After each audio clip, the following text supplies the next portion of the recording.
Sometimes I like to come down here and just read or listen to a book. I've been going over this book, Homo Deus, meaning man is God. It's from a futurist who all the people in Silicon Valley say can tell us what the future is, and warn us of what's coming our way. It's a super smart book that everybody should read, because the world's going to change in the next 10 to 20 years, rapidly. And in it, in the first chapter, he talks about how the reason we're supposed to learn from history is not to see necessarily our future, but to see where we came from and how we arrived here, and then be able to open up new options and new doors. Why do we have a green lawn in front of our house? Where'd that come from?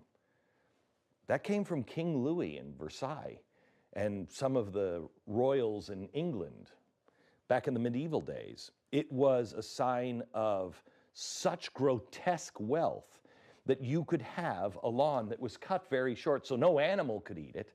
It was basically saying, look at me, I'm so stinking rich, I can throw it away on my grass. That's the reason why we like it, is because it's always been a symbol to us as of power and status, a beautifully manicured lawn. Well, once you know that, you can still pick the lawn.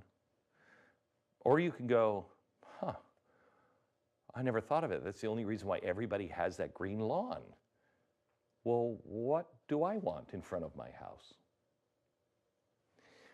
It's not so important with lawns as it is with things like this. This we're having translated, and it is the official sacred record of a man who was accused, not in the witch trials, but over in Spain for the Inquisition. This is his case, his court record. He was eventually let off because he was rich and powerful. This went on forever, but it didn't happen here. Because when our founders came here, our founders went and looked back at history and said, okay, what has happened? And how can I make different choices? Why did we make those choices? And how can I make different choices? As the world is being reset, redesigned, it's all being redesigned.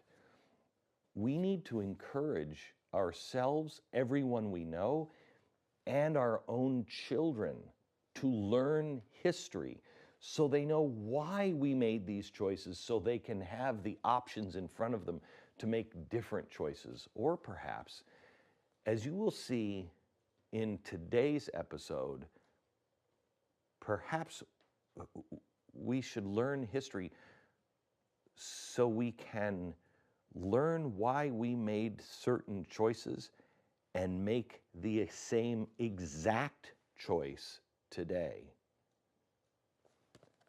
What makes us different from Europe? Why did atrocities go on and not happen here in the vault?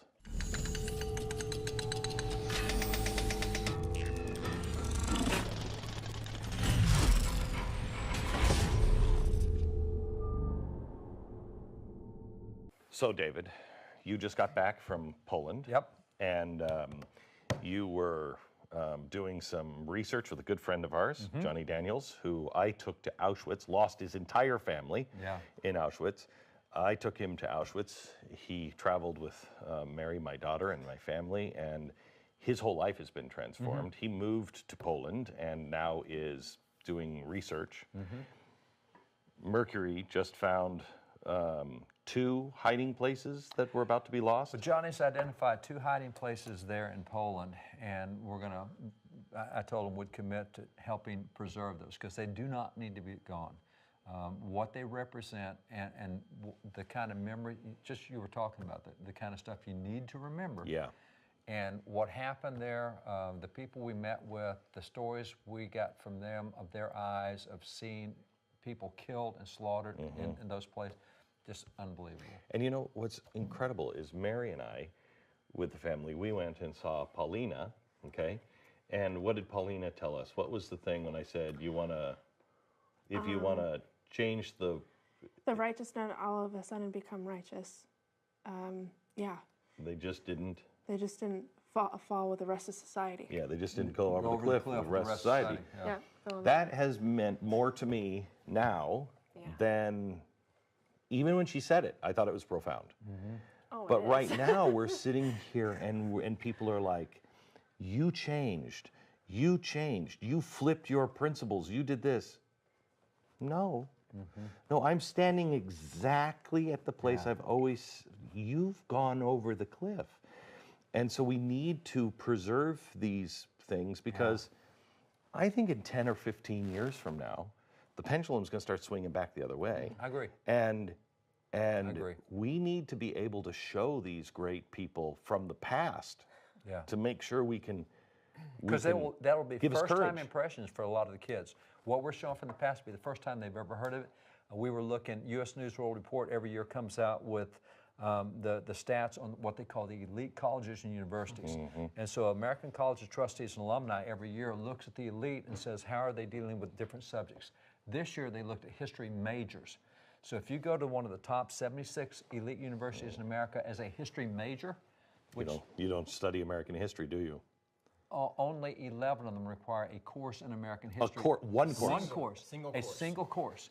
And that course can be cigarette smoking into the 20th century. You know what's so amazing is America changed the entire world.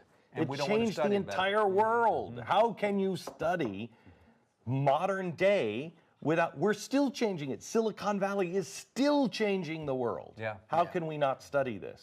And as we come back in 15 years when the pendulum swings, they'll wonder who these, well, he speaks to schools all the time, and ask a kid who George Washington is now, he gets a blank stare. I know. And so George Washington University is one of the schools that dropped an American history course for any history major. So 15 years from now, they won't know who George Washington is. George Washington University, of all the places to non-study You would history. think you would have to take a course just on him. That's right. Oh, you'd It's think George so. Washington You'd think so. University. You'd think so. Okay, so David, where do we start if we want to learn? Well, you did a little tease about the difference between us and Europe. And there's something fairly fundamental. And because I just came back from Poland, I brought some stuff from Europe that works real well. Let me just start with some things we just got in M1.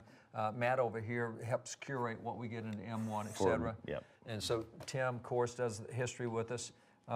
This is a Bible from 1794. And by the way, I have the gloves out here. We don't use the gloves. Not on paper. Not on paper. Real Paper delicate. is different, especially, and you can feel it. You know the difference from anything prior to about 1870. It has a lot of cotton in it. It's like a dollar, and it has a lot of. It's it a lot of fiber content. Yeah, a lot in of fiber content. And the older it gets, the more. More preserved. This is vellum. This is Animal skin. Animal skin. That'll be there. But after about 1870, you definitely don't want to wear Acid gloves stuff. because You'll tear it it's up. brittle and you'll touch it and you won't have the feeling. We're going to look at some World War II stuff here in a little bit, and even the 1942 newspapers. If you pick it, it'll go to dust. Yeah. So on this, what makes this significant is right here. This is the first and only Bible in the United States to have the Great Seal of the United States printed in the Bible. Oh, wow. And so the Appointed Great to be Seal. read in churches. Translated out of the former translations, diligently compared and revised to the original Greek, appointed to be read in churches, printed at Boston with the American seal on it. And that's 1700s. Well, that seal was done in 1782. Yeah. Two guys did that seal, Charles Thompson, Secretary of Congress, and the other guy. Because that's the original etching seal. That's the original etching. That's on the medal over there for George That's right. Washington, too. And the other one is this guy right here. This is Francis Hopkinson. And Francis is the guy who drew it. He designed it. This is the guy?